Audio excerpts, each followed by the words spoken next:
nosso grupo funcional de hoje é o enol. O enol, ele é muito parecido com o álcool, porém, a gente tem uma diferença bem significativa.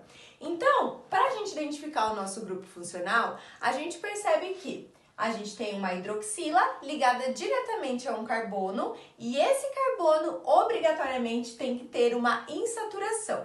Essa insaturação é uma dupla ligação. Consequentemente, a gente tem que esse nosso átomo de carbono aqui, ele está hibridizado em sp2. Os compostos enólicos normalmente não são estáveis e eles sofrem o que a gente chama de equilíbrio cetoenólico ou equilíbrio aldoenólico.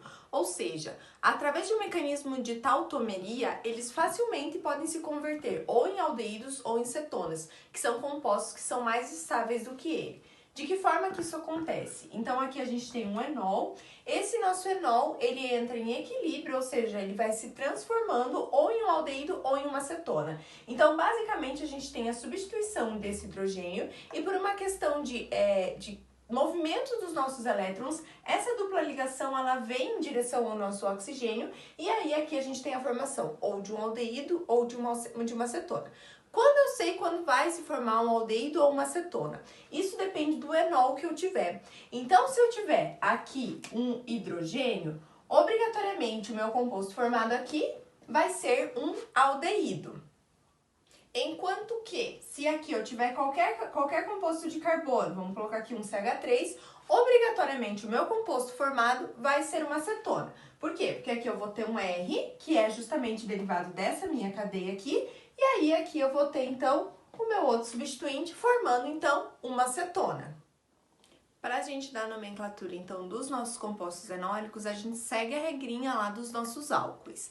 Então, a gente vai identificar onde está o nosso grupo funcional. Então, o nosso grupo funcional está aqui. Então, obrigatoriamente, esse vai ser o nosso carbono 1. Então, carbono 1, 2, 3.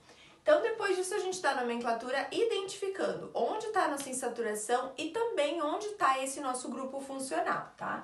Então, a gente tem 3 átomos de carbono, ele vai ser o prop.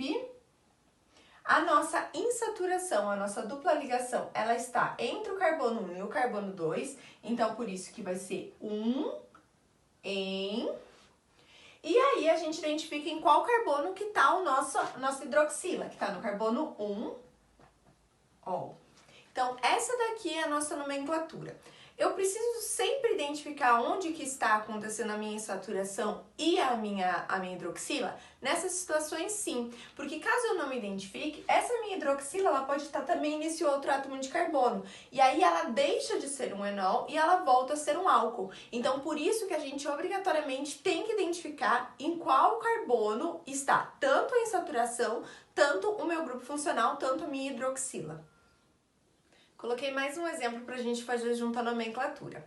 Então, a gente identifica onde que a nossa hidroxila tá. Então, ela tá nesse carbono aqui. Então, por isso que a nossa contagem, nesse caso aqui, ela vai começar da esquerda para a direita. Porque a hidroxila, ela tem que ter o nosso menor número possível. Então, 1, 2, 3, 4. Beleza, então a gente vai começar a nossa nomenclatura observando, então. Se a gente tem 4 átomos de carbono, ele é o but.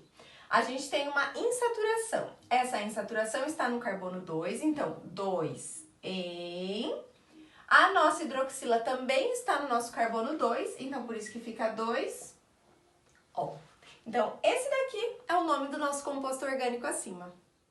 Quero chamar a atenção de vocês que nem sempre o número da nossa insaturação é o número da nossa hidroxila. Olha essa situação que eu coloquei aqui. Então, prop 1 em 2O.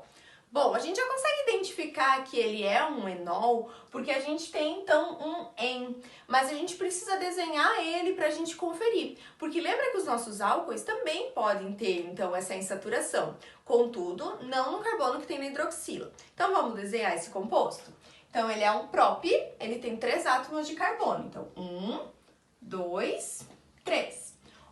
En. Então, significa que no carbono 1, a gente vai ter uma insaturação. Então, vamos colocar os números aqui para os meus carbonos. Então, 1, 2, 3. No carbono 1, então, eu sei que eu tenho uma dupla ligação. E a minha hidroxila, ela está no carbono 2. Então, aqui no meu carbono 2, eu vou ter um OH. Depois disso, é só a gente preencher com os hidrogênios necessários para a gente finalizar. Então, observem isso que é importante. Nem sempre a gente tem o mesmo número para insaturação e para hidroxila. O importante é que no carbono que tem a hidroxila, tenha também a nossa insaturação. Em relação às propriedades físicas, a gente tem a questão da solubilidade do ponto de ebulição. Quando a gente pensa no ponto de ebulição, a gente praticamente não tem uma análise porque os enóis eles são estáveis. Então, quando tem um aumento de temperatura, eles rapidamente se convertem em aldeídos e cetonas. Então, a gente não compara em relação a isso.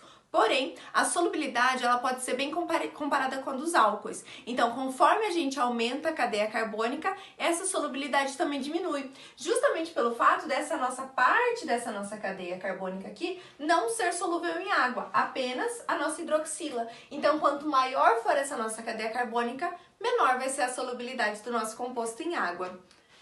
Pessoal, é isso. Até a próxima aula.